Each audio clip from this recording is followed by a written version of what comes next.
इसको जैसे सप्लाई हो पाए तो human placental lactogen glucose level को बढ़ाता है। बस एक ही इसका फंक्शन याद रखना है, क्या है? ये सेंसाइटिव ट्रोपोप्लास्ट से बनता है। इसका फुल फॉर्म पूरा नाम पहले लिख दिया। इसका दूसरा नाम है human chorionic somatotrophin hormones. Functions, fetus को ग्लूकोज प्रोवाइड करवाता है। ये थोड़ा बहुत इंसुलिन रेजिस्टेंस भी प्रेगनेंसी में करता है।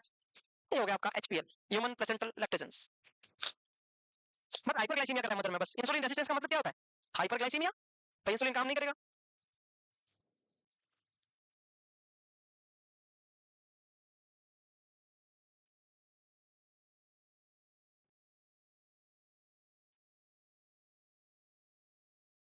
जल्दी करो प्लीज।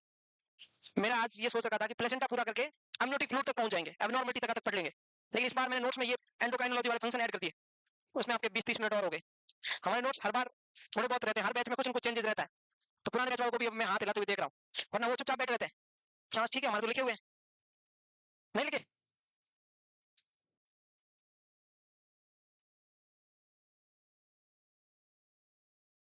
तो हो गया क्या? ये किसकी, आपकी गुस्सा बड़ी चीज है। अब देखो, जिनके नोट्स नहीं बनाए हुए वो खुश हो रहे हैं कि सर है ना एक्स्ट्रा बताया, बहुत अच्छा किया, और जिसके ऑलरेडी नोट्स बनाए हुए हैं वो क्या कर रहे हैं पता है? अब ये कहाँ चिपकोगे? देखो, that's classical features of boys. अब ये उड़ जाएगा थोड़े दिन बाद, क्योंकि इसने पिछले बैच में कहीं से नोट्स पढ़ रखे हैं, उसमें ये थे नहीं। ऐसा ही होता है। अब आता है एस्ट्रोजेंस। ऐसा मानते हैं कि प्लेसेंटा एक कंप्लीट एंडोक्राइन ग्लैंड नहीं है, रिकरेंट है और इनकम्प्लीट है। अच्छा, इनकम्प्लीट क्यों है? एक तो यह है कि रिकरेंट इसलिए है कि परमानेंट बॉडी में नहीं रहती। इनकम्प्लीट इसलिए है कि प्लेसेंटा लगभग हार्मोन अपने आप सीक्रेट करती है, लेकिन एस्ट्रोजन के लिए किसी और के ऊपर डिपेंड होना पड़ता है। प्लेसेंटा खुद अपनी मर्जी से एस्ट्रोजन सीक्रेट नहीं करती। प्लेसेंटा एस्ट्रोजन अपनी मर्जी से नहीं कर सकती, फीटस नहीं चाहेगा तो एस्ट्रोजन का सीक्रेशन कम हो जाता है। तो फीटस की एड्रिनल ग्लैंड प्लेसेंटा को स्टिमुलेट करती है कि तो एस्ट्रोजन का सीक्रेशन कर। तो जिसका फीटस मैच्योर नहीं है,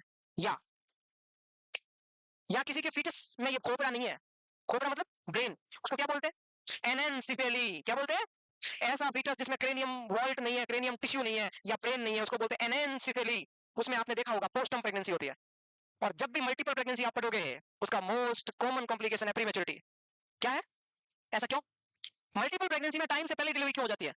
क्योंकि अंदर दो फीटस है, वो फीटस इरिटेट करेंगे तो लिवर ऑगमेंटेड हो जाएगा, क्योंकि यूट्रस को स्ट्रेच करेंगे, यूट्रस को स्ट्रेच करेंगे तो यूट्रस के अपर पार्ट में होता है ट्यूबल ऑस्टिया, तो वो पेसमेकर होता है, वो मैसेज भेजेगा हाइपोथैलेमस को, वहां से ऑक्सीटोसिन का सीक्रेशन होगा, और दोनों फीटस में एस्ट्रोजन ज्यादा होगा as compared to single fetus, तो वो जल्दी पेशेंट को इरिटेट करेंगे, पेशेंट एस्ट्रोजन आएगा, रोज की वजह से राइपनिंग करवाना शुरू कर देगा। और एक फीटस है उसका भी ब्रेन नहीं है, इसका मतलब वहां से निकलेगा नहीं CRH, corticotropic releasing hormone, adrenal gland develop नहीं होगी फीटस की, तो यहां से निकलेगा नहीं एसीटीएच, एसीटीएच नहीं निकलेगा तो वो प्लेसेंटा को स्टिमुलेट ही नहीं करेगा, और नहीं करेगा तो पोस्टम प्रेगनेंसी होती है। तो कुल मिला के यहाँ कहने का मीनिंग ये है कि फीटस की एड्रिनल ग्लैंड प्लेसेंटा को स्टिमुलेट करती है, तब एस्ट्रोजन का सीक्रेशन होता है। तो जिस किसी के फीटस में एड्रिनल ग्लैंड नहीं है या ब्रेन नहीं है, उसमें एस्ट्रोजन सीक्रेट पूरा नहीं हो पाता।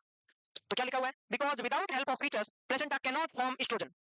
प्लेसेंटा एस्ट्रोजन नहीं बना सकती फीटस की हेल्प के बिना। फीटस की एड्रिनल एड्रिनल ग्लैंड से डीएचईए, और डीएचईए प्लेसेंटा को स्टिमुलेट करेगा, तब कहीं जाके एस्ट्रोजन का सीक्रेशन होगा। क्या समझ में आया? कि एस्ट्रोजन फीटस की हेल्प से ही सीक्रेट होता है, करती प्लेसेंटा है बट फीटस उसको स्टिमुलेट करता है, तब होता है। आगे बढ़ेंगे, लिख लिए 2 लाइनें, बोलो जल्दी। हाँ सर, आगे बढ़े। नो सर से काम नहीं होगा। एस्ट्रोजन लेबर स्टार्ट कराने में भी हेल्प करता है, सेम टेक्निक से। एस्ट्रोजन होगा, पी लेबर स्टार्ट होगा, तो estrogen help in the labour augmentation. बस बस बस। कुछ लोगों ने लास्ट वाली लाइन लिखी नहीं थी, हमने मिटा दी, उनके फेशियल एक्सप्रेशन चेंज हो गए। क्या? जोर से बोलो। डीएचए की फुल फॉर्म बताओ। क्या पूछा? डीएचए की फुल फॉर्म? कौन है ऐसे स्टूडेंट जिसने एंडोक्राइन पढ़ रखा है? एंडोक्राइन ग्लैंड पढ़ी थी, एंडोक्राइन में एड्रिनल ग्लैंड पढ़ी थी, एड्रिनल ग्लैंड का आउटर पार्ट कॉर्टेक्स पढ़ा, कॉर्टेक्स की 3 लेयर पढ़ी थी, 3 में अंदर वाली लेयर का नाम था रेटिकुलस, रेटिकुलस एक हार्मोन निकलता है उसको बोलते हैं डीएचईए। एड्रिनल कॉर्टेक्स की इनर लेयर जिसका नाम है जोना रेटिकुलरिस, उससे एक हार्मोन निकलता है डीएचईए, उसकी फुल फॉर्म बताओ। बताओ देखे। हाँ बताओ, वेरी गुड। आगे बोलो। एपी एंड्रो स्टे। सही बोला क्या? सही बोला क्या? सही बोला क्या? स्पेलिंग का एरर हो सकता है, मीनिंग यही है। Dehydroepiandrosterone. अब हम आगे बढ़े, ये हम एंडोक्राइन में पढ़ेंगे तभी समझ में आएगा आपको। मैं लेयर का नाम बता दिया आपने। पूरी नर्सिंग एक दूसरे के साथ में इंटरकनेक्टेड है। बट नोट्स अलग अलग कॉपी में होने चाहिए। नर्सिंग इंटरकनेक्टेड है लेकिन नोट्स अलग अलग होने चाहिए। आगे बढ़ो। अब आता है प्रोजेस्टेरॉन। पता है आपको ऐसा कौन सा हार्मोन जो एबॉर्शन से बचाता है? ओवुलेशन के जस्ट बाद इसका सीक्रेशन स्टार्ट हो जाता है, किस वीक पे पीक पे आ जाता है, ये तो बताइए। पता है ना? इसको प्रेगनेंसी कीपिंग हार्मोन बोलते हैं। ये प्रेगनेंसी को मेंटेन करके चलता है। बहुत बढ़िया। तो देखो सोर्स कॉर्पस लुटियम से पहले कुछ वीक तक, उसके बाद कहां से? प्लेसेंटा से। Very good. Pregnancy keeping hormone. अगर इसका लेवल 25 नैनोग्राम से कम है तो एबॉर्शन हो सकता है। ऐसा मानते हैं कि नहीं मानते भाई? अगर 5 से कम है तो प्रेगनेंसी नेगेटिव है। 5 से 25 के बीच में अगर 25 से कम होता है प्रोजेस्टेरॉन तो एबॉर्शन होने के चांसेस है। तो इसका मतलब जिस किसी फीमेल में रिकरेंट एबॉर्शन होता है उसमें प्रोजेस्टेरॉन के इंजेक्शन लगते हैं। यस और नो? अच्छा, और क्या लिखा? इसके मेन फंक्शन क्या है? एक ही फंक्शन है, रिलैक्स स्मूथ मसल्स। और स्मूथ मसल्स कहां कहां पाई जाती है? हर जगह पाई जाती है, हर जगह। बताते हैं कौन कौन सी। 3 एरो कर लो आप ही, लेकिन आप 3 एरो दूर दूर करना। मैंने पास में की है।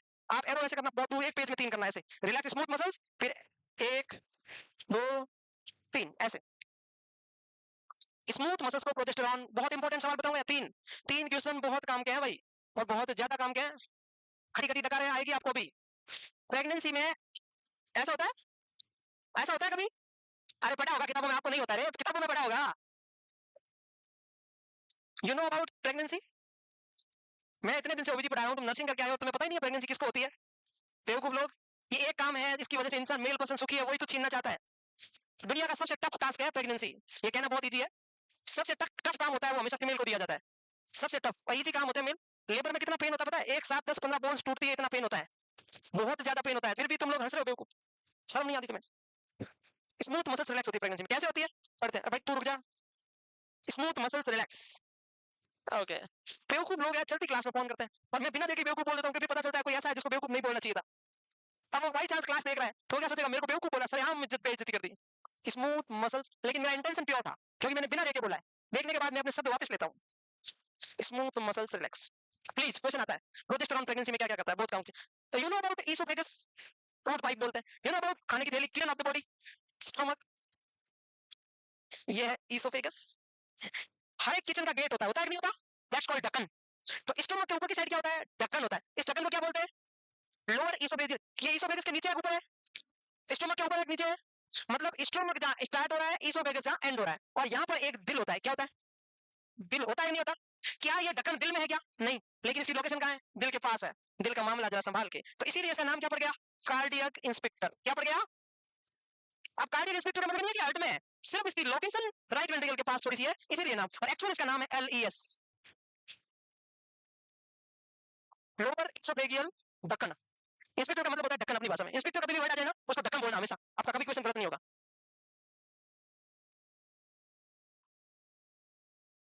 प्रेगनेंसी में क्या होता है? यूट्रस की साइज बढ़ती है, बढ़ती है। एक तो और रीजन, डायफ्राम ऊपर की तरफ आता है। तो एक तो जैसे प्रेशर लग रहा है, फंडस की साइज बढ़ती है, सिंपैथी बंडल राइट। एक प्रोजेस्टेरॉन प्रेगनेंसी में ज्यादा है, तो प्रोजेस्टेरॉन क्या करता है? स्मूथ मसल्स को क्या करता है? ढीली छोड़ देता है। तो ये ढक्कन क्या हो जाता है? ये ढक्कन हो जाता है ढीला। अब ऊपर से प्रोजेस्टेरॉन कर दिया, ढक्कन ढीला, फिर हो गया पेट की साइज ज्यादा, फिर आप खाना खा रहे हो, फिर वैसे ही वैसी की वजह से वोमिटिंग जैसे फील आ रहा है, तो आप जो भी खाओगे इसमें अंदर क्या होता है? फैसियल। तो यहाँ ये वापस बाहर निकलता है। यस और नो? एग्जाम में क्वेश्चन आता है कि डिस्पेप्सिया, बेल्चिंग्स, टाइरोसिस, कटी कटी डकार है, GERD, जो भी बोलो एक ही नाम है सब, किस कौन से हार्मोन की वजह से होता है? अरे लोअर इसोफेजियल स्फिंक्टर की टोन कम हो जाती है, कौन से हार्मोन की वजह से? प्रोजेस्टेरॉन की वजह से। पाइरोसिस कौन से हार्मोन की वजह से? प्रोजेस्टेरॉन। क्यों? ढक्कन हो गया ढीला, अंदर जो भी होगा बाहर निकलेगा। जैसे प्रेशर डालोगे क्या होगा? बाहर निकलेगा। तो क्या होता है? लोअर इसोफेजियल स्फिंक्टर की टोन क्या हो जाती है? लूज हो जाती है। मिटा तो क्या? मैंने सही बोला क्या? तो प्रोजेस्टेरॉन का एक फंक्शन समझ में आया क्या? बोलो क्या? सही बता, सच बता, खा मेरी कसम। अरे मारने पे तुले। Decrease lower oesophageal sphincter tone, उसकी वजह से पाइरोसिस, खट्टी खट्टी का है। आया कि नहीं? समझ में आया कि नहीं आया? बस। रिफ्लक्स, उसकी वजह से क्या होता है? Gastric reflux. तो कल के दिन याद रखोगे। और दूसरा फंक्शन इट्स वेरी सिंपल। आपको पता है जो भी आप खाना खाते हो, खाने का इंटेस्टाइन के अंदर आगे की तरफ मूवमेंट होता है, उसको बोलते हैं पेरिस्टालसिस मूवमेंट। क्या बोलते हैं? ये प्रोजेस्टेरॉन क्या करता है? स्मूथ मसल्स को रिलैक्स करता है। रिलैक्स का मतलब है रुक जा। स्मूथ मसल्स को क्या कहेगा? रुक जा। तो ये नहीं प्रोजेस्टेरॉन स्मूथ मसल्स को, तो प्रोजेस्टेरॉन क्या कर रहा है? GI मोटिलिटी को क्या करता है? कम। GI मोटिलिटी को क्या करता है? कम। तो GI मोटिलिटी कम करता है क्योंकि स्मूथ मसल्स को रिलैक्स करता है, तो पेरिस्टालसिस मूवमेंट कम। तो प्रेगनेंसी में कॉन्स्टिपेशन होता है। क्या होता है? तो प्रेगनेंसी में कॉन्स्टिपेशन के 2-3 रीजन होते हैं। एक रीजन है प्रोजेस्टेरॉन। एक रीजन क्या है? पेरिस्टालसिस मूवमेंट कम, तो फीकल कंटेंट आगे की तरफ मूवमेंट नहीं करेगा, तो क्या हो जाएगा? कॉन्स्टिपेशन। अपर जीआई ट्रैक का खाना ऊपर की तरफ आएगा, लोअर वाला नीचे की तरफ जाएगा नहीं। क्या समझ में आएगा? दो। तीसरा, स्मूथ प्रोजेस्टेरॉन क्या करता है? स्मूथ मसल्स को रिलैक्स करता है। वाह भाई वाह, स्मूथ मसल्स कर पहले इसने जीआईटी की कर दी। ब्लू स्मूथ मसल्स कहां पाई जाती है, कहां नहीं पाई जाती बाबा, हर जगह बताऊंगा अभी, हर जगह होती है। तो ब्लड वेसल्स में भी कौन सी मसल्स होती है, स्मूथ मसल्स। तो ये है ब्लड वेसल्स, ये है। अच्छा एक बात बताऊं आपको बढ़िया वाली, आपकी बीपी अभी है 120/80, अभी माना कि अगर आपको मैं 3-4 लीटर फ्लूइड दे दूं तो आपकी बीपी बढ़ेगी कम होगी, बढ़ेगी। प्रेगनेंसी में माना कि किसी की बीपी है 120/80, उसको प्रेगनेंसी में क्या होता है, बहुत ज्यादा फ्लूइड बढ़ता है, लगभग 6.5 लीटर फ्लूइड बढ़ता है, उसके बावजूद भी बीपी कम नहीं बढ़ती नहीं है, उसके बावजूद भी बीपी बढ़ती नहीं है। उसका रीजन प्रोजेस्टेरॉन है। कैसे, ये है ब्लड वेसल्स। प्रेगनेंसी में क्या होता है, फ्लूइड वॉल्यूम बढ़ता है, पहले अलग इसको साइड में रखो, समझते हैं अपन। प्रेगनेंसी में क्या होता है, फ्लूइड वॉल्यूम बढ़ता है लगभग 6.5 लीटर। तो फ्लूइड वॉल्यूम बढ़ेगा तो हाइपोवोलेमिया होता है, pregnancy is state of hypovolemia, yes हाँ पता है। तो भाई इतना फ्लूइड आ गया एरोटा से ब्लड वेसल्स में, बीपी बढ़नी चाहिए नहीं बढ़नी चाहिए, बढ़नी चाहिए। लेकिन जो ही फ्लूइड आता है इधर से कौन आ रहा है, प्रोजेस्टेरॉन चचा रहे हैं। क्या करते हैं ये स्मूथ मसल्स, ये पाइप कर दिया इतना छोड़ा, अब पानी आराम से जा रहा है। आप यहाँ घर के आगे बैठे पानी छिड़क रहे हो बैठ के, पानी को दूर तक भेजना है, आप क्या करोगे, दबाओगे, दबाओगे पानी आ जाता है। और पानी एकदम पास में कब गिरेगा, जब दबाना छोड़ दोगे। तो प्रोजेस्टेरॉन क्या करता है, स्मूथ मसल्स को रिलैक्स, रिलैक्स का मतलब लुमेन क्या करता है, चौड़ा, वेजो डायलेशन करता है। तो वेजो डायलेशन में कितना पानी होता है, फर्क पड़ रहा है, बीपी कम होती है। तो क्या समझ में आया कि प्रेगनेंसी में फ्लूइड तो बढ़ता है बट वेजो डायलेशन उसके कंपैरिजन में ज्यादा हो जाता है बिकॉज़ ऑफ प्रोजेस्टेरॉन। तो प्रोजेस्टेरॉन स्मूथ मसल्स को रिलैक्स करता है, उसकी वजह से वेजो डायलेशन हो जाता है, और वेजो डायलेशन हो जाता है उसकी वजह से बीपी, प्रेगनेंसी में बीपी नहीं बढ़ती, बढ़ती है उसको डिसऑर्डर बोलते हैं। नॉर्मल प्रेगनेंसी में बीपी नहीं बढ़नी चाहिए, बराबर रहती है या स्लाइटली कम, मतलब कम होने का मतलब है बराबर ही है यहाँ पर, क्योंकि बीपी बढ़नी चाहिए। 6.5 लीटर फ्लूइड बढ़ रहा है तो बीपी तो बढ़नी चाहिए थी, लेकिन प्रेगनेंसी में बीपी नहीं बढ़ती। 6.5 लीटर फ्लूइड आपको चढ़ा दे अभी, बीपी आ जाएगी अभी 200, लेकिन प्रेगनेंसी में नहीं बढ़ती बिकॉज ऑफ प्रोजेस्टेरॉन, वेजोडाइलेशंस। और अगर वेजोकॉन्स्ट्रिक्शन हो जाए तो बीपी बढ़ जाती है। समझ में आया क्या, कौन सा, कॉन्स्टिपेशन। प्रोजेस्टेरॉन क्या करता है, जैसे ये जीआईटी है, जीआईटी में अपने इंटेस्टाइन में 4 लेयर होती है, मस्कुलरिस, सबमस्कुलरिस, म्यूकोसा, सिरोसा। ये मसल्स किसकी बनी होती है, मसल्स ये प्लास्टिक की तो है नहीं, ब्लड सप्लाई इसमें, तो ये चारों मसल्स होती है, इसको एकदम रिलैक्स कर देता है, रिलैक्स कर देता है, इसका मूवमेंट क्या हो जाता है, कम हो जाता है। तो जो भी मैटर है वो आगे की तरफ नहीं जाएगा, नहीं जाएगा, कॉन्स्टिपेशन हो जाएगा। स्मूथ मसल्स को क्या कर देगा, रिलैक्स। जीआई मोटिलिटी लिखा हुआ है, GI motility decrease, peristalsis movement decrease and then constipation. ये प्रोजेस्टेरॉन के 3 काम है। समझ में आ गया सब अच्छे से, ओके डन। मसल्स को 3 भागों में बांटा गया, कौन कौन से पार्ट होते हैं मसल्स के, 3 पार्ट होते हैं मसल्स के, 3 टाइप की मसल्स होती है हमारी बॉडी में, कौन बताएगा है। देखो एक तो लोकेशन के आधार पे वो अलग अलग है, कॉन्ट्रैक्शन के आधार पे मसल्स को 3 भागों में बांटा गया है। बता देगा, कौन बताएगा, राहुल बताएगा। कॉन्ट्रैक्शन के आधार पे राहुल के सारे तीर गलत हो रहे हैं, ये मिटा दू ना। कॉन्ट्रैक्शन के आधार पे मसल्स 3 टाइप की, एक स्केलेटल मसल्स, एक कार्डियक मसल्स, एक कोई फीचर बताओगे दो दो सबके, जिसने बता दिया उसका 9 सेट में 1 नंबर पक्का। सुनो एक पहले बताने से लेती याद करने का तरीका, ये एकदम दिन है, ये एकदम रात है, ये थोड़ी झुंझुनी शाम है। झुंझुनी मतलब न दे मेरा, तो क्या है, दो ही पिक्चर है, ये बिल्कुल इसका उल्टा कर दो, इसमें एक इसकी वाली बात ले और एक इसकी वाली बात ले आओ, बस। अब तो बता दो, अब तो बता दो। जो स्केलेटल मसल्स होती है कहाँ होती है, बोन के चारों तरफ, वो एकदम स्ट्रेट होती है, कैसी होती है, वाह भाई वाह, तो कैसी होती है भाई, STRAIGHT, कैसी होती है, स्ट्रेट, हिंदी में इसको रेखित बोलते हैं। तो ये इसमें क्या लिखूं, अनस्ट्रेट, इसका उल्टा करो ना, ये दिन है तो ये, तो स्मूथ मसल्स हमेशा कैसी होगी, ये मेरा हाथ है, मैं चाहूं तो जेब में रखूं, चाहूं तो यहाँ रखूं, चाहूं तो डिंचक डिंचक डांस करूं, कैसे लिखूं, क्योंकि ये मेरे कंट्रोल में है। स्केलेटल मसल्स आपके और कंट्रोल में होती है, उसको क्या बोलते हैं, वाह भाई वाह क्या टैलेंट है। अब आप स्मूथ मसल्स रोक के दिखाना, अंदर वाली मसल्स को कंट्रोल कर लो, कोई नहीं कर सकता। तो स्मूथ मसल्स क्या होती है, अनवर, या देखो याद हो गया, ये दिन है, इसका उल्टा अन, अन लगा दो दोनों के आगे, अन। समझ में आया क्या।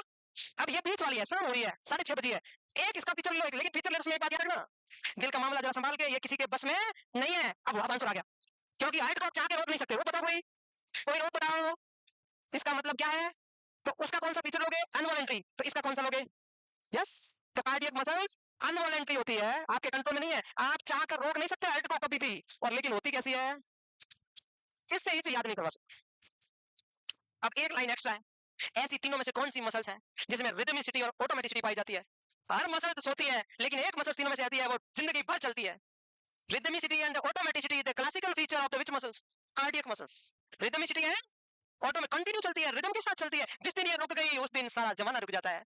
किसी की आंखों में आंसू है तो किसी के पता नहीं क्या क्या है, यस और नो।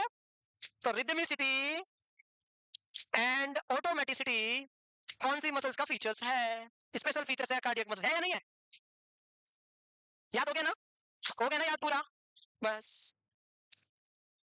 स्केलेटल मसल्स में कॉन्ट्रैक्शन करवाने वाले 2 प्रोटीन होते हैं, कोई नाम बताएगा? एक्टिन और थिक बैंड कौन सा होता है? थिन कौन सा होता है? यही तो एग्जाम में क्वेश्चन आता है। स्केलेटल सिस्टम के 2 प्रोटीन के नाम बताओ जो कॉन्ट्रैक्शन करवाते हैं, एक्टिन और मायोसिन। एक्टिन और, तुम्हें सच में नहीं आता क्या? सही में?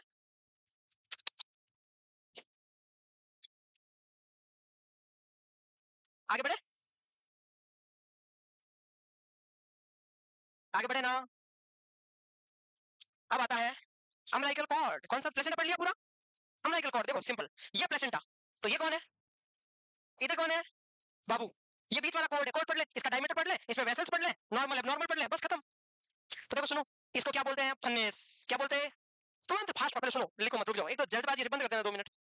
हाँ है, कोई होता ही नहीं है मेरे में, नॉर्मल लिखा है इस पे, क्या भाई नेगलिजिबल है, मेरे मैसेज करोगे क्या आएगा बेचारा मैसेज? तो वो तो जब प्रेगनेंसी है तब उसका वैल्यू मैंने लिखा दिया कितना होना चाहिए, प्रेगनेंसी में लिखवा दिया। अब किसी का टेस्ट कर रहे हो आप, 5 से कम आ रहा है प्रेगनेंसी नेगेटिव है, लेस देन 5, 5 से 25 डाउटफुल है, ये एक्टोपिक है, 25 से ऊपर प्रेगनेंसी पॉजिटिव है, इतना तो होना ही चाहिए कम से कम, यही लेवल है। लेस देन 5, 5 से 25, मोर देन 25, ठीक है। ये क्या करता है? प्लेसेंटा से लेके आता है, फीटस की तरफ ले जाता है। वाह भाई वाह। किससे बनता है? कनेक्टिव, कोई भी कनेक्टिव स्टार्ट है उससे मिलकर बन रहा है। रुकना, लगभग लेंथ फीटस की लेंथ जितनी होती है 40 से 50 सेंटीमीटर होता है। वेरिएशन हो सकता है, ज्यादा लंबा है तो क्या हो सकता है? क्या हो सकता है? अरे वो चारों तरफ आ जाता है, उसको क्या बोलते हैं? क्या बोलते हैं उसको? अरे उसको बोलते हैं ना,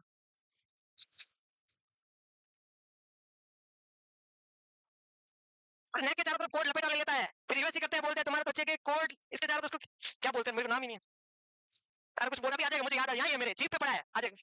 इसका डायमीटर लगभग 2 सेंटीमीटर चौड़ा होता है। कितना होता है? इसके अंदर से 3 वेसल्स आती है ऐसे, लगभग 2 सेंटीमीटर चौड़ा इसका डायमीटर होता है, ठीक है। अब ये है इंपॉर्टेंट कोड है, ये जा रहा है ऐसे। इसमें 2 प्रकार के नोट पाए जाते हैं, एक तो होता है जोकी गांठ, एक होता है सच में गांठ है। देखो कैसे, चुन्नी है किसी के पास? चुन्नी, चुन्नी, चुन्नी, चुन्नी में एलान, इधर परफ्यूम लगा दे चुन्नी में, हाँ लेके चुन्नी, चुन्नी लाओ चुन्नी, ये चुन्नी है, ये रुक जा रहे, डांस अभी नहीं, प्रोग्राम वाले दिन। ये है अम्बिलिकल कॉर्ड। ये क्या है? ये बहुत ज्यादा लंबा हो गया तो क्या हो जाएगा? ऐसे, ऐसे होगा नहीं होगा? ऐसे हो सकता है। एक तो ये, अब दूसरा गांठ लग जाएगी, एक तो ये है। अब क्या होगा? यहाँ पर ऐसे पड़ा है, अब कई बार बहुत थोड़ा सा ज्यादा लंबा हो या कुछ अबनॉर्मलिटी हो तो यहाँ पर ऐसे इकट्ठा हो जाए, ऐसे इकट्ठा हो गया, ये हो गया, और इधर से भी अगर लंबा तो आपको ऐसा लगेगा कि यहाँ पर नोट है। आपको क्या लगेगा? यहाँ पर क्या है? नोट है, लेकिन वो नोट नहीं है। तो अम्बिलिकल कॉर्ड जिससे बनता है उसको बोलते हैं वॉटन जेली। क्या बोलते हैं? Wharton jelly. तो यहाँ पर अगर वॉटन जेली इकट्ठी हो जाए, ऐसे ऐसे इकट्ठा हो गया, अब इधर से खींचा और इधर से खींचा, अब यहाँ पर नोट नहीं है, लेकिन आपको क्या लग रहा है? नोट है। तो नोट होती नहीं है, नोट लगती है, उसको बोलते हैं फॉल्स नोट। क्या बोलते हैं? क्वेश्चन आ सकता है कि फॉल्स नोट किसकी वजह से होती है? वॉटन जेली की वजह से। वॉटन जेली किसका बना होता है? म्यूकोपॉलीसैकेराइड, म्यूकोपॉलीसैकेराइड का। और ये तो हो गया छुट्टी। अब रियल है या फॉल्स है? डेंजरस कौन सी है? रियल वाली। ये सच में ही ब्लड सप्लाई को अल्टर कर रही है, जब इतनी नोट लगी है तो अब ब्लड सप्लाई रोकेगी कि नहीं रोकेगी? तो ये रियल होती है बट डेंजरस होती है। तो दोनों में से डेंजरस कौन सी? ट्रू नोट या फॉल्स नोट? मोस्ट कॉमन कौन सी हो सकती है? फॉल्स। फॉल्स किसकी वजह से? वॉटन जेली की वजह से। ट्रू कोई और डैमेज हो सकता है, कोई कंजेनिटल एब्नॉर्मलिटी हो सकती है। शॉर्ट हो सकता है तो क्या दिक्कत हो सकती है? Code pre mature separation of placenta का। देखो ये कोड अगर छोटी है, ये इतनी है, तो बच्चा आगे घूमेगा तो प्लेसेंटा को खींच के ले आएगा, तो क्या हो सकता है? एब्रूजियो प्लेसेंटा हो सकता है। क्या हो सकता है? एब्रूजियो प्लेसेंटा हो सकता है। छोटी कोड है, लंबी है तो क्या हो सकती है? कोड क्लैंप हो सकती है। क्लैंप हो सकती है कि नहीं हो सकती है? इसके चारों तरफ हो सकती है। तो आपको क्या समझ में आया कि कोड लंबी होने पे क्लैंप हो सकती है नेक के चारों तरफ, कोड छोटी होने पे प्रीमेच्योर ट्विस्टिंग हो सकता है, इंजरी हो सकती है, ब्लड कोड कट हो सकती है, फॉल्स नोट हो सकती है, ट्रू नोट हो सकती है। डायमीटर कितना? 2 सेंटीमीटर, जिसके अंदर कितनी वेसल्स होनी चाहिए? 3, 2 आर्टरी और 1 वेन। वेन हमेशा रेड कलर से शो होगी, आर्टरी हमेशा आपको ब्लू कलर से शो होगी, और वेन हमेशा बड़ी होगी, आर्टरी हमेशा छोटी होगी। आप एक बच्चे ने जन्म लिया, आपने कोड का असेसमेंट किया और देखा 3 की जगह 2 ही वेसल्स है, आपका सबसे पहला एक्शन क्या होगा? डॉक्टर को इन्फॉर्म करोगे, क्योंकि इसको कोड क्या है? 2 ही वेसल्स है। 2 वेसल्स का मतलब एक वेन और एक आर्टरी। जरूर बच्चे को कोई क्रोमोसोमल कंजेनाइटल एब्नॉर्मलिटी है। एक 2 वेसल्स का मतलब तुरंत डॉक्टर को इन्फॉर्म करना है, क्योंकि बच्चे को कोई ना कोई प्रॉब्लम है। वेसल्स कितनी होनी चाहिए? एटलीस्ट 3 होनी चाहिए। क्या बोलते हैं इसको? फनिस बोलते हैं। इसका इन्फ्लेमेशन क्या कहलाता है? फनाइटिस कहलाता है। समझ में आ गया सारा? अभी देख लेते हैं, फिर चुनने की जरूरत नहीं है तो दे देते हैं इनको। अभी 1 मिनट रुकना मैम, मैं हाथ में पड़ी है। Wharton jelly true knot rare होती है, और जो भी रेयर होते हैं वो डेंजरस होते हैं। भाई 12 बजे याद उसकी आती है जो जिंदगी में 12 बजे बैठता है, सीधा फंडा यही है। तो इसमें ये लिखा है कि रेयर, रेयर मतलब डेंजरस। लॉन्ग कोड में form loop around the neck. लंबी होगी तो क्या होगी? लपेटा ले लेगी यहाँ पर, ठीक है। और स्ट्रक्चर, रुक जाओ, कवरिंग एपिथेलियम, एमनियोटिक एपिथेलियम की बनी होती है। वाटन जेली इसकी म्यूकोपॉलीसैकेराइड होता है एक। जब कोड बनती है उससे नीचे जो रेमिनेंट थोड़ा बहुत बच जाता है उसको बोलते हैं मैकल डायवर्टिकुलम। बनते समय थोड़ा सा उसका रेमिनेंट पार्ट रह जाता है, उसको बोलते हैं मैकल। ब्लड वेसल्स इनिशियली तो 4 होती है, हम पहले पढ़ चुके हैं। 16 वीक पे राइट अम्बिलिकल वेन चली जाती है, पीछे कितनी रहती है? 3। अम्बिलिकल आर्टरी किससे बनती है? इंटरनल इलियक आर्टरी से बनती है, ये भी ठीक है। अगर एक अम्बिलिकल आर्टरी है तो कोई फीटल की क्या है? एब्नॉर्मलिटी है। एलेंटोइस जब बनते समय, तो उसका बनने से पहले, जो पहले जब फीटस बनना शुरू होता है तो सब कॉमन होता है, फिर धीरे-धीरे सब अलग होता है। पहले बनते समय सब एक ही होता है, उसको बोलते हैं बोलते हैं यूरेकस। तो फिर उसमें यूरिनरी सिस्टम अलग होता है, फिर जेनेटिक सिस्टम अलग हो जाता है, फिर इंटेस्टाइन का सिस्टम अलग हो जाता है। वैसे जब बनता है तो अम्बिलिकल कॉर्ड जिससे बनता है उसको बोलते हैं एलेंटॉइस। क्या बोलते हैं? जिससे पहले बनता है एलेंटॉइस। अब आएगा अब्नॉर्मलिटी, अब्नॉर्मलिटी पढ़ेंगे। पहले लिखो, यही से लिखोगे ना। लो भाई, ये है चुन्नी, ट्रू नोट हटाओ चुन्नी में, ये लो।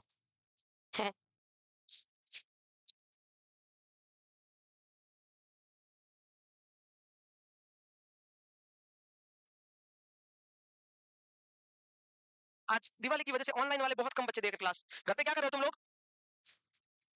घर पे सफाई कर रहे हो लोग। घर की सफाई जो घर पे ज्यादातर रहते हैं वो खुद ही करते हैं। उनको पता है, पता नहीं हमारी कौन सी चीज किसी और के हाथ लग जाएगी, हम छुपा के भूल गए होंगे, किसी को कुछ मिल गया तो दिक्कत हो जाएगी। इसलिए वो मम्मी मम्मी नहीं मैं कर लूंगी सफाई, इस रूम की तो मैं ही करूंगी, या मैं ही करूंगा, इस रूम की सफाई तो मैं ही करूंगा। ठीक है, पापा सोचते हैं बेटा बहुत समझदार हो गया है। बेटा समझदार नहीं, बेटा ओवर करेक्टिव है, अपने आप को एकदम ठीक रखना चाहता है। लेकिन बेटा को ऐसा लगता है कि मेरे माँ बाप बदमाश है, लेकिन वो नहीं जानते उनको। उनको कोई भी चीज ऐसे टोकते हैं तो उसको लगता है देखो हमें मना कर रहे हैं, कैसे बदमाश माँ बाप है। लेकिन उसको नहीं पता जितनी तुम्हारी केयर वो करते हैं ना, हाँ हो सकता है तुम्हें वो गलत लग रहे होंगे, लेकिन उनकी नीयत में कुछ फर्क नहीं होता। ऐसे मैं आज एक कहानी पढ़ रहा था, मुझे याद है एक 11th क्लास का एक बच्चा था, उसके स्कूल से कोई एक कैंप जा रहा था, जैसे पिकनिक स्पॉट जैसा होता है ना स्कूल में, ऐसे जाते हैं 3-4 दिन का। तो उस बच्चे ने ज्यादा पैसे भी नहीं लग रहे थे, उसके पापा के पास पैसे भी थे खूब ठीक सर, इसने 2-4 हजार रुपए चाहिए होंगे शायद। तो उसके पापा ने बोल दिया अपने टीचर को फोन करके मेरा बेटा नहीं जाएगा।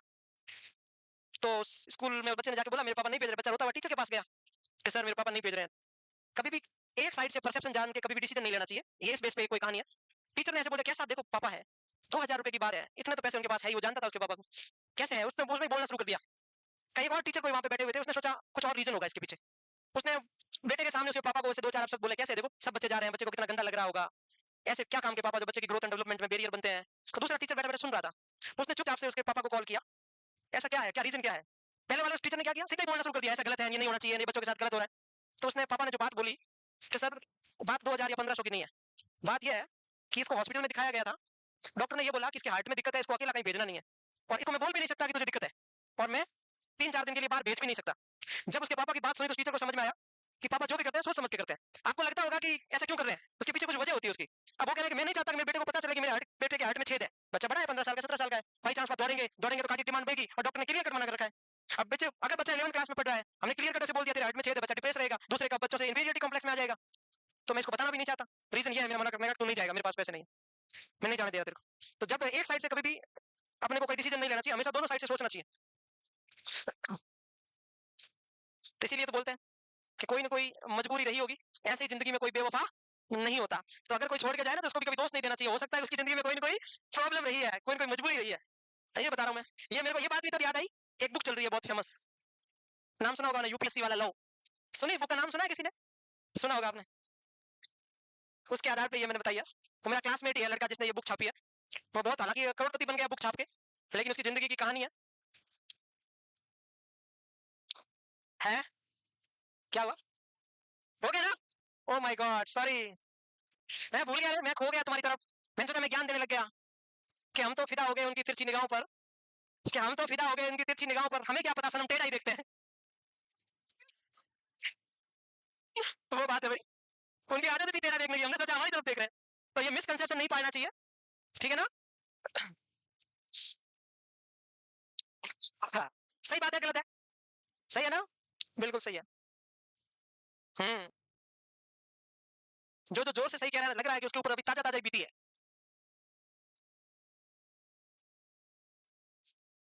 चलो लिखो, नहीं अपनी बातें रियलिटी बेस्ड होती है, पात्र चेंज कर दिए जाते हैं, जगह चेंज कर दी जाती है, लिखा है ना, सभी पात्र का यथार्थ से कोई लेना देना नहीं है, ये कहीं ना कहीं से उठाए हुए हैं। तो प्लीज इसको पर्सनली न ले, ये किसी न किसी की जिंदगी से प्रेरित है। तुम लिखते जाओ बस, और कुछ नहीं। तुम लिखो लिखो, ज्यादा ज्ञानी मत बनो।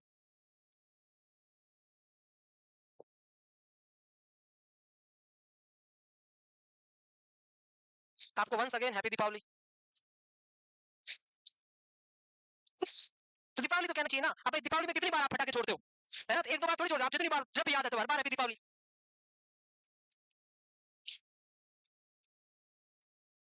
चलो आगे बढ़ो, लिख लिया ना मैम, डन, हैप्पी दीपावली। ठीक, चले।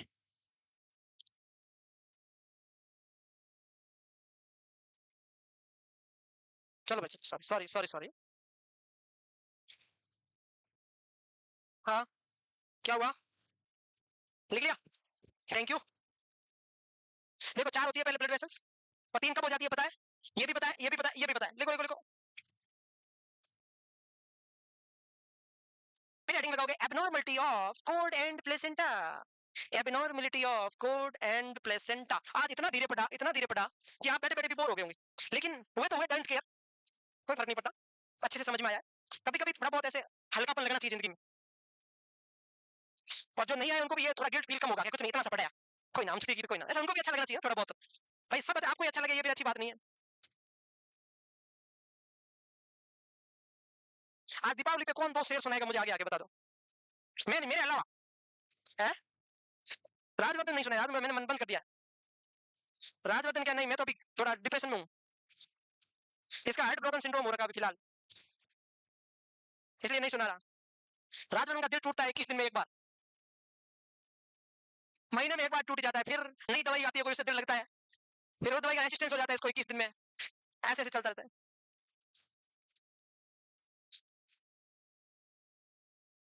राजवर्धन बहुत मतलब इनोसेंट बंदा है, बहुत अच्छा बंदा है, कुछ भी बोल दो तो भी बुरा नहीं लगता। ऐसे बंदे ही आगे ग्रो करते हैं बहुत ज्यादा, जिसके पास में पेशेंस और कुछ भी जो लोग सुनाते हैं उनको सुनने की कैपेसिटी होती है, वो बंदे ज्यादा ग्रो करते हैं, क्योंकि जो जो आप आगे बढ़ोगे आपको सुनाने वाले बहुत ज्यादा होंगे।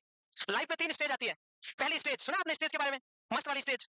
पहली स्टेज का मतलब होता है हर कोई आपको चाहता है कि आप ग्रो करें, हर कोई आपको सपोर्ट, आपके पास पैसे नहीं होते तो लोग आपको, रियलिटी बता रहा हूं मैं, मजाक नहीं कर रहा हूं, ये सच बात, 3 स्टेज वाली सच है, बाकी वाली अलग है। हर कोई, जैसे आप किसी के पास पैसे नहीं है, आपका फ्रेंड आपको हेल्प करेगा, पैसे देगा, या आपके फ्रेंड के पापा, जिस पैसे वाले हैं, आपका फ्रेंड पैसे वाला है, उसके पापा आपको सपोर्ट करेंगे कि बेचारा सिलेक्ट हो जाए, पैसे नहीं है इसके पास, ऐसा ऐसा हो रखा है अमन, तो इसलिए मैं बता रहा हूँ, सपोर्ट करते हैं। फिर जो ही आप, और जिस किसी के पास में फैसिलिटी कम होती है वो ज्यादा ग्रो करता है, जिस किसी के पास में कम फैसिलिटी होती है वो कभी भी काम चोरी नहीं करता, वो पढ़ता है भयंकर, और वो पैसे वाले फ्रेंड से ज्यादा ग्रो करता है, ज्यादा सिलेक्ट हो जाता है, या कुछ भी ज्यादा कर जाता है। फिर जो ही आप ग्रो करने लगते हो, फिर वही लोग, उनको लगता है ये तो बड़ा बंदा है, फिर आपकी क्या करेंगे, टांग खींचाई करेंगे। ये चलता है लगभग 5-6 साल तक, कि क्या पता पकड़ में आ जाए, वो आपको पकड़ते हैं, आप पैर पकड़ते हैं, आप पैर छटपटाते हैं और आप आगे बढ़ते जाते हैं। इस दौरान अगर आप ओवर सेंसिटिव हो तो आप टूट जाओगे, और अगर आपको फर्क नहीं पड़ता तो आप अपने कॉन्सेंट्रेट करोगे, लोग जो ही आपको पत्थर फेंकेंगे आपको ध्यान नहीं दोगे कि फेंकने तो कोई बात नहीं, फर्क नहीं पड़ता। 6 साल या 8 साल के बाद में आप उस स्टेज पर चले जाओगे, वही लोग जो आपकी टांग खींचते थे वही आपको सपोर्ट करने आ जाएंगे, क्योंकि वो आपकी बराबरी अब कर नहीं सकते। ये लाइफ की 3 स्टेज है। पहले वही लोग आपको सपोर्ट करेंगे, वही लोग आपको खींचेंगे, फिर उन लोगों की लेवल से आप बाहर चले जाएंगे, ऊपर चले जाएंगे, फिर वो बोलेंगे इसकी वजह से ही हमारा कोई काम होगा, फिर वही आपको सपोर्ट करने लग जाएंगे, फिर आपकी तारीफ करने लग जाएंगे। ऐसी 3 स्टेज होती है मस्त वाली। अब आप अभी कौन सी स्टेज में हो? पहली स्टेज के एंड में हो। अभी लोग आपकी सपोर्ट कर रहे हैं, बहुत सारे लोग, जो आपका सिलेक्शन हो जाएगा, 1 साल की आपको सैलरी आएगी, आप स्टेटस लगाओगे, सबसे ज्यादा जलन होगी आपके फ्रेंड्स को जिसका अभी सिलेक्शन नहीं हो रखा है। ये हेल्थी जलन बोलते हैं इसको, होती है, होगी होगी, बहुत जलोगे आप, वो जलेगा बहुत आपसे, ये हेल्थी है। इसके आगे क्या होगा वो मैं कल बताऊंगा, पहले यहाँ पढ़ना है। एबनॉर्मलिटी ऑफ, लिखो abnormalities of cord and placenta. Heading लगाओ abnormality of cord and placenta. अभी नॉर्थ साइड में भी 2 क्वेश्चन आए थे यहाँ से, और भी आएंगे, जब तक पेपर बनेगा तब तक इस एबनॉर्मलिटी में से क्वेश्चन आएंगे, और आपको पूरा याद हो जाएगा, इस बात की पूरी गारंटी है। बस आपका ध्यान इधर होना चाहिए, पूरा याद होगा। ये है राजवर्धन, इधर देख बाबू, हाँ इधर, तुरंत मैं जो इधर देखा, इसका ध्यान किधर है? कौन तेरा ध्यान इधर नहीं, ध्यान इधर था, तुरंत ऐसे ऐसे ऐसे नहीं, इधर, ओनली फोकस ऑन इधर, ओनली फोकस ऑन इधर।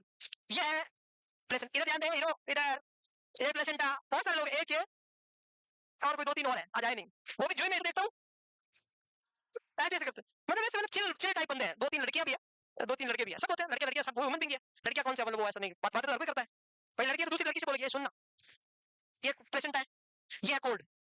नॉर्मली कोड कहाँ अटैच होना चाहिए? सेंटर में। कहाँ होना चाहिए? अगर कोड किनारे पे अटैच हो जाए, कोड किनारे पे, किनारे को बोलते हैं बैटल डोर। क्या बोलते हैं? तो अगर क्वेश्चन आ जाए, स्पेलिंग चूक गया मैं, सही है क्या मेरे को नहीं पता। बैटल डोर प्लेसेंटा क्या है? पहले ये सवाल करो, नाम तो है बैटल डोर प्लेसेंटा, ये एबनॉर्मलिटी प्लेसेंटा की है कोड की, कोड की abnormality of the cord in, लिखना नहीं है, सुनना है। Abnormality of cord in which cord attach to the placenta in the corner, corner से अटैच होता है, सेंटर से अटैच नहीं होता है, उसको बोलते हैं बैटल डोर प्लेसेंटा, किनारा डोर प्लेसेंटा, किनारा। सही बात है नहीं है? बहुत बढ़िया। एक होता है ये, इसका नाम क्या दूं, क्या नाम दूं, क्या नाम दूं? वाह क्या बात है, वेलामेंटस। ये भी किसकी एबनॉर्मलिटी? कोड की। इसमें कोड प्लेसेंटा में घुसने से पहले ही डिस्ट्रीब्यूट, उसकी मेम्ब्रेन डिस्ट्रीब्यूट हो जाती है। इसकी मेम्ब्रेन देखो, नॉर्मल क्या होता है, ये है प्लेसेंटा, ये कोड यहाँ तक जाएगा, तब तक कोड ही नजर आएगा, कुछ नहीं, अंदर की वैसे कुछ नहीं नजर आएगी, अंदर जाने के बाद विलाई में डिस्ट्रीब्यूट होगा। ये प्लेसेंटा तो यहाँ पर है, ये पहले ही लो, जहाँ पे बाहर विलाई में डिस्ट्रीब्यूट हो गया है एंटर करने से पहले, उसको बोलते हैं वेलिमेंटस प्लेसेंटा। क्या बोलते हैं? क्या दोनों इमेज समझ में आई? बेटर डोर का मतलब क्या होता है? किनारे पे अटैच हो गया, कॉर्नर से, मार्जिन पे, मार्जिन बोलते हैं उसको। दूसरे में distribution of the villi before entering the code, सही बात है, दोनों का लिख दोगे, दोनों कोड की एबनॉर्मलिटी है। प्लेसेंटा की क्या लिखा, लाइन पढ़ो, लाइन पढ़ो, पढ़ो। The cord is attached to the margin of placenta. दूसरा क्या है, the cord is attached to the membranous, membrane attach हुई है क्योंकि पहले डिस्ट्रीब्यूट हो चुका है। अब एक वासा प्रीविया क्या होता है वो मैं बताऊंगा थोड़ी देर, पहले दो पढ़ो। वासा का मतलब होता है कोड, पहले दो लिखो आप, तुम भूल जाओगे फिर गालियां दोगे, फिर रॉन्ग हो जाएगा।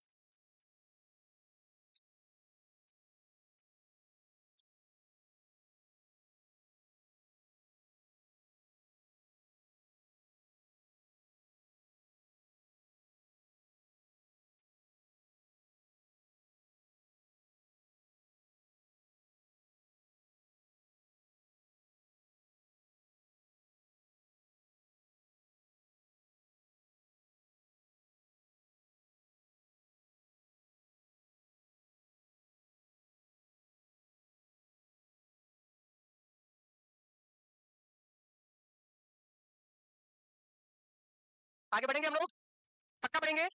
दो लाइनें लिखने में आपको 4 घंटे नहीं लगने चाहिए। वासा मतलब कोड, प्रीविया मतलब होता है नीचे, प्रीविया का मतलब क्या होता है, लोअर साइड, बस। तो क्या डेफिनेशन हुई, जब हम प्रीवी एग्जामिनेशन करते हैं तो हमें फीचर्स का पार्ट ऑब्जर्व होना चाहिए, उसकी जगह कोड ऑब्जर्व हो रही है। इसका मतलब फीचर्स से पहले अगर कोड है उसको क्या बोलते हैं, है अंदर ही यूट्रस के, भी फिलहाल बाहर नहीं है, प्रोलैप्स नहीं है, लेकिन पहले है, फीचर्स से पहले कोड है अंदर ही, सेफ है, लेकिन होना पहले फीचर्स चाहिए, कोड नहीं चाहिए। Code in front of the presenting part. Photo से देखो, फोटो ले, फोटो ले फोटो, ये यूट्रस है, ये फीचर्स है, ये प्लेसेंटा है, या कोड होना चाहिए, ऐसे होना चाहिए। ये यूट्रस है, ये इधर कर दो, चाहे इधर कर दो, कोई प्लेसेंटा है। अब फीचर्स का हेड तो यहाँ पड़ा है, ये क्या है, प्लेसेंटा। जब पीवी एग्जामिनेशन करोगे तो पहले कौन फील होगा, तो कोड कहाँ है, प्रेजेंटिंग पार्ट से पहले है, नीचे है, उसको क्या बोलते हैं, वासा प्रीविया। क्या बोलते हैं, वाह, पटाखे की स्मेल, फ्रेग्रेंस यहाँ तक आ रही है, क्या बात है, वाह भाई वाह। एक दिन में कोई प्रदूषण नहीं होता, जमा के फोड़ो, मैं कह रहा हूँ, ठीक है। और भाई पता नहीं मुझे, देखो, code in front of presenting part, the condition is called rapture of the membrane. भाई अगर ऐसा है तो रैप्चर भी हो सकता है कल के दिन, ब्लीडिंग भी तो हो सकती है। और ब्लीडिंग होगी, हमेशा याद रखना, वासा प्रीविया में ब्लीडिंग होती है तो वो ब्लीडिंग फीटल है या मैटरनल, ये क्वेश्चन आया हुआ है, किसी और पेपर का नाम मुझे नहीं पता। वासा प्रीविया है और अगर उसको ब्लीडिंग हो रही है तो वो ब्लीडिंग हमेशा फीटल ब्लीडिंग होती है, मैटरनल ब्लीडिंग नहीं होती, है ना। आओ साओ, welcome, welcome in our auditorium. Vasa previa, you know about vasa previa, you know about vasa previa, don't know, oh my God.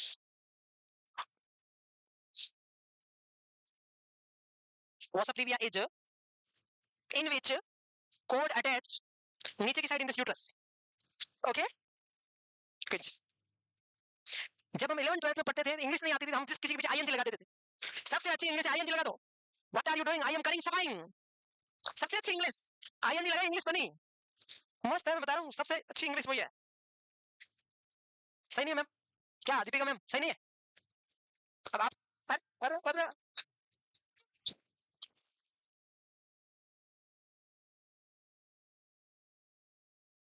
अभी मैं बंद हो जाऊंगा भाई, ऐसा कौन माइक ऑन करता है, कुछ और ही ऑन हो गया मुझे लगता है, मेरा तो हार्ट रुक गया एक बार, धक धक कर रहा है,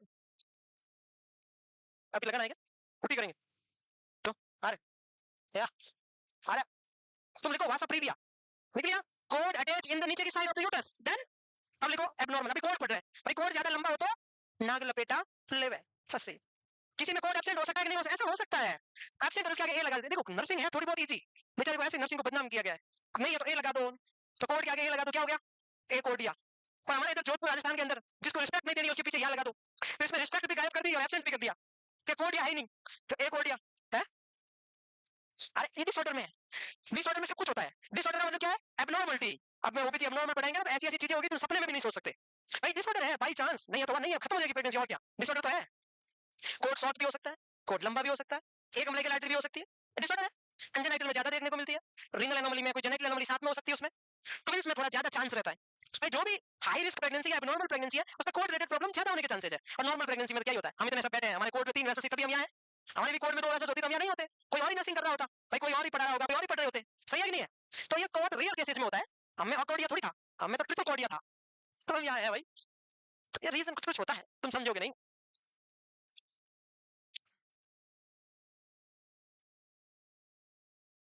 इसमें से फोटो देख के बताना है ना, जैसे हमने देखा था ना, ये है फॉल्स नोट, ये बस वेरी गुड। 4-2 भी आ सकता है पेपर में। ओबीसी में 4-2 की बड़ी वैल्यू है। आता है सही में। यहाँ पर हमने लिखा ओलिगा हाइड्रोएमनियंस, यहाँ पर लिखा सिर्फ हाइड्रोएमनियंस। इसका मतलब भी बहुत इंपॉर्टेंट है।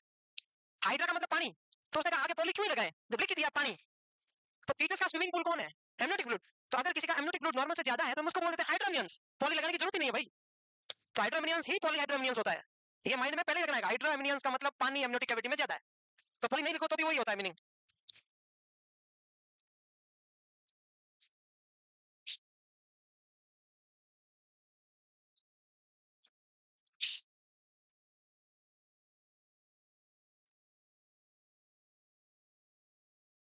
कल के दिन ऐसी इमेज आ जाए तो ये एबनॉर्मल है कि नॉर्मल है?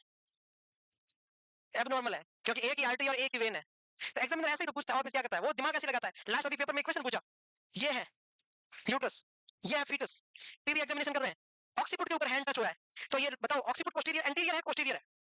ऑक्सीपुट के ऊपर वर्टेक्स के ऊपर आपके एग्जामिनर की फिंगर टच हो रही है, कौन सा हुआ? ऐसे ही तो पूछते हैं, और कोई अलग से कोई थोड़ी आते क्वेश्चन, हवा में थोड़ी आते क्वेश्चन। वो क्वेश्चन ऐसे यही तो ऐसे तो बनते हैं। तो पता कौन सी एंटीरियर हुई पोस्टीरियर हुई? ज्यादा दिमाग नहीं लगाना। ऑक्सीपुट आपके हाथ के सामने है, ऑक्सीपुट एंटीरियर, ऑक्सीपुट आपको टच नहीं कर पा रहे हो, ऑक्सीपुट पोस्टीरियर, बस। तो ज्यादा सोचना नहीं है, सीधा ही आपके हाथ जिसके टच हो रहे हैं उसको एंटीरियर बोल दो, खत्म बात।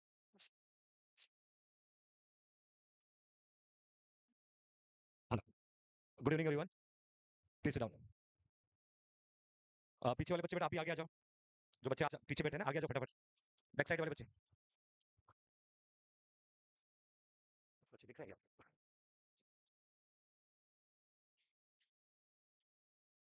आप लोग नोट्स लिख रहे हो? थोड़ा रुक जाइए। हो गया? एक्चुअली हम सब लोग टीम जेएनसी जो है आपको दीपावली की ढेर सारी शुभकामनाएं बोलने आए हैं, है ना? और आज अभी से ही दिवाली वेकेशन आपको करने जा रहे हैं, है ना? दिवाली वेकेशन जो है वो 31st, 1st, 2nd, 3rd, 4th को एज यूजुअल आपकी क्लास लगेगी। और ऑलमोस्ट आई थिंक जो भी बच्चे क्लास में बैठे हैं वो सब लोग यही हैं, है ना? तो आप और जेएनसी गुरुकुल में सेलिब्रेट करिएगा दीपावली को। मैं हनुमान सर से रिक्वेस्ट करूंगा कि स्पेशल डे पे कुछ स्पेशल वर्ड आपके लिए।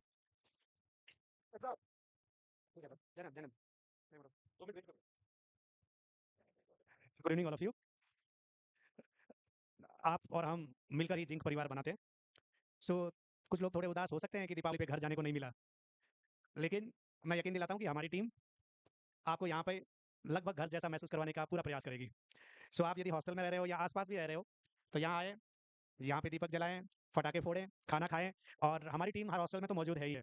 इनकेस आप बाहर भी रहते हो तो गुरुकुल में आके सेलिब्रेट कर सकते हो, पूजा कर सकते हो और बिल्कुल घर वाला फील ले सकते हो। आपका ये हक बनता है यहाँ पे जिंक परिवार में। तो अकेला महसूस करने की जरूरत नहीं है।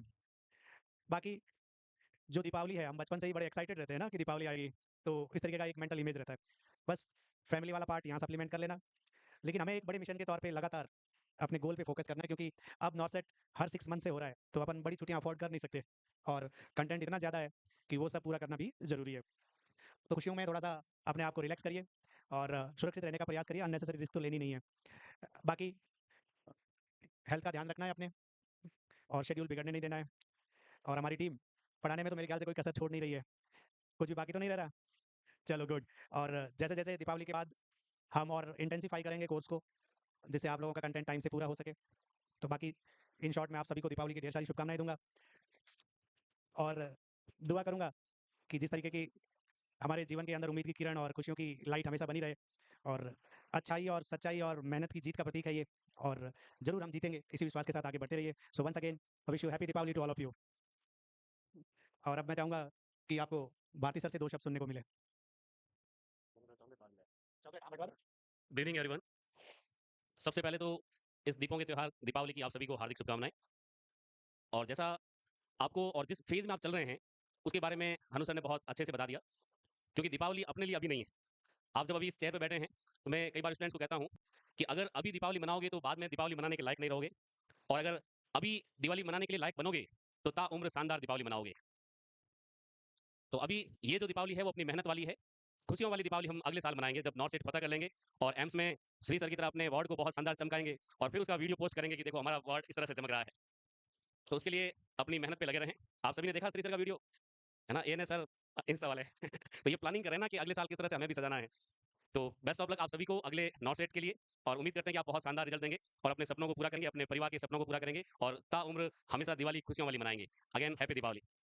अब मैं श्री सर से रिक्वेस्ट करूंगा कि वो भी अपना एक्सपीरियंस बताएं और दीपावली की शुभकामनाएं प्रेषित करें। Good evening. आज समोसे की खुशी में तुम्हारी छुट्टी हो गई है। नहीं, आज समोसे की बारी थी ना, इसलिए छुट्टी करी है क्लास की, ताकि समोसा खिलाना ना पड़े।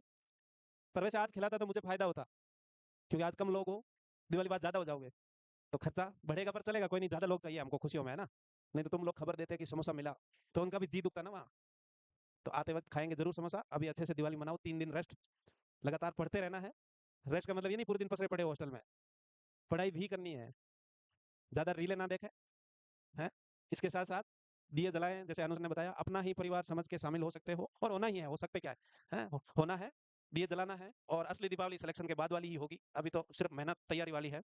तो पढ़ते रहोगे ऐसे ही लगातार, तो एक दिन सफलता तो मिलेगी। तो अगली दिवाली अपन बहुत ज्यादा खुशियों के साथ, और दिवाली बोनस भी मिलता है तुमको जॉब लगने के बाद। हाँ, दिवाली बोनस आता है अलग से, दिवाली के फटाके खरीदने के लिए 5,000 रुपये बोनस तो वो भी मिलेगा अगर सक्सेस हो जाओगे, लगातार मेहनत करते रहोगे तो। तो दिए भी जलाना है, फटाके भी जलाना है, और अपने अंदर वो आग भी जलाए रहना है ना। वो लाख रुपए वाली आग तुमको सबको पता है। तो वंस अगेन सबको हैप्पी दीपावली, दीपावली की ढेर सारी शुभकामनाएं, खुश रहे, मस्त रहे, धन्यवाद। अब आरसी सर के 2 शब्द। Thank you. Good evening everyone. बिल्कुल, अब तो वही बच गए जो हमारे साथ यहाँ रहने वाले हैं, बाकी सारे चले गए। सो आप सभी को दीपावली की हार्दिक शुभकामनाएं। ये दीपावली जो है आपकी लाइफ में नॉर्थ सेट वाली खुशियां लेके आए, और बहुत ही जल्दी आप नर्सिंग ऑफिसर बन के हमारे साथ एम्स में, जैसे इस बार हम मना रहे हैं एम्स में, इस तरह आप हमारे साथ अगली बार एम्स में दीपावली मनाएं। ऐसी शुभकामनाएं हैं टीम जेएनसी की ओर से आप सभी को। और जो सर ने बोला, वो सीने में आग जो है लाख रुपए वाली है, वो इन पटाखों के साथ जला के रखनी है, उसको बुझने नहीं देना है, कंटिन्यूटी के साथ मेहनत करते रहना है। और एक टेक लाइन जो सर ने बोला 2 शब्द वाली 2 शब्द तो आजकल दूसरे 2 शब्द रख दिए, अब चेंज कर दिए 2 शब्द। वो बिल्कुल सच में 2 ही शब्द हैं, बट बहुत अच्छे हैं कि अगर उड़ना है आसमान में बादलों की तरह, उड़ना है आसमान में बादलों की तरह, तो फिर मेहनत करने लग जाओ पागलों की तरह, तभी नॉर्थ सेट और सक्सेस मिलेगी, और ये दीपावली आपके लिए क्या रहेगी, सक्सेसफुल रहेगी। तो एक बार फिर से आप सभी को wish you a very very happy Deepawali, और बहुत ही जल्दी आप लोगों के साथ मुलाकात करेंगे एम्स के अंदर, जब आप इस नॉर्थ सेट को क्लियर करके आएंगे, और अगली दीपावली हम सब मिलकर मिलाएंगे, साथ में मनाएंगे एम्स के अंदर। Thank you, thank you. अब रिक्वेस्ट करेंगे आप सबके और हमारे प्रिय अली सर से, वो भी अपने 2 शब्द और शुभकामनाएं। Good evening everyone. इस माइक का इको बहुत ज्यादा तेज है। आप सभी को दीपावली की हार्दिक बधाई और शुभकामनाएं। जैसे मैं हर 15 मिनट से वर्बी क्रिएट करके दे रहा हूँ, बार बार सबको पहुंच जाए, मैंने करीबन 40-50 बार तो बोल गया होगा। जैसा हनु सर ने अभी बताया कि आप जो लोग यहाँ हैं जेएनसी परिवार के साथ जो दीपावली मना रहे हैं, हम भगवान से यही उम्मीद करते हैं, दुआ करते हैं कि आपकी जो नेक्स्ट दीपावली आए उसमें आपके अकाउंट में भर भर के सैलरी रहे, और आप खुशियां के जिंदगी में 4 चांद लगाएं। एक्चुअली होता यह है कि जिनके घर पास में होते हैं वो दीपावली के लिए चले जाते हैं। जैसा कि पूछा कि बहुत सारे लोग यहाँ दूर के रहने वाले हैं, तो वो सोच रहे हैं कि हमारी छुट्टियां कम होगी या हमारा स्टडी डिस्टर्ब होगा, इस वजह से वो नहीं जा पाए। तो मन में तो ये रहता है कि हम फैमिली के साथ नहीं है, लेकिन आपको मानना यही है कि आप फैमिली के साथ हो, और जरूर आप, अगर आपका ये डेडिकेशन है कि आप इतना भी टाइम वेस्ट नहीं करना चाहते, तो जरूर आपको इसका रिजल्ट तो मिलेगा ही, इसमें कोई संशय नहीं है।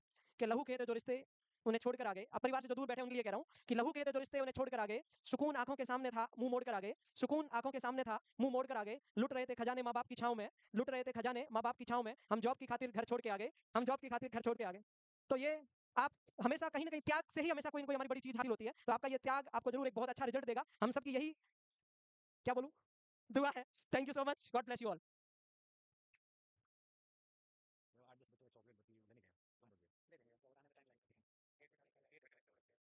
ऑनलाइन जो बच्चे क्लास को वॉच कर रहे हैं उनको भी दीपावली की ढेर सारी शुभकामनाएं, और आप लोग हेल्थी रहें, खुश रहें, बहुत लेजी नहीं बनना है 4 दिनों में, आप रिवीजन करें, पेंडिंग नोट्स पूरा करें, और कुछ ना कुछ स्टडी से रिलेटेड कैरी ऑन करिएगा, क्योंकि एक शेड्यूल जब ब्रेकन डाउन हो जाता है तो अपना माइंड ज़्यादा एक्सक्यूज मांगने लगता है। तो यदि 3 to या 2:30 to 7:30 आपका क्लास है, इसी टाइम बैठ के एमसीक्यू सॉल्व करें, इसी टाइम बैठ के आप नोट्स बनाएं, इसी टाइम बैठ के यूट्यूब से कोई पुराने वीडियो देखें, बट इस टाइम आप स्टडी जरूर करिएगा, ताकि आपका जो एक मेंटल सेटअप जो है स्टडी के लिए वो खराब नहीं हो। और बाकी जैसे हनुमान सर ने कहा कि जैन सिंह परिवार के साथ आप दीपावली सेलिब्रेट करिएगा, आपका अपना परिवार है, और बिल्कुल ये ना सोचिए हम घर से दूर हैं, वी ऑल आर फैमिली। और आप देख सकते हैं कि आज इस शुभ अवसर पर सभी टीचर्स आपको विश करने आए, तो मैं टीम का भी शुक्रिया अदा करता हूँ कि उन्होंने कीमती टाइम निकाला, है ना। And thank you so much everyone, शुक्रिया।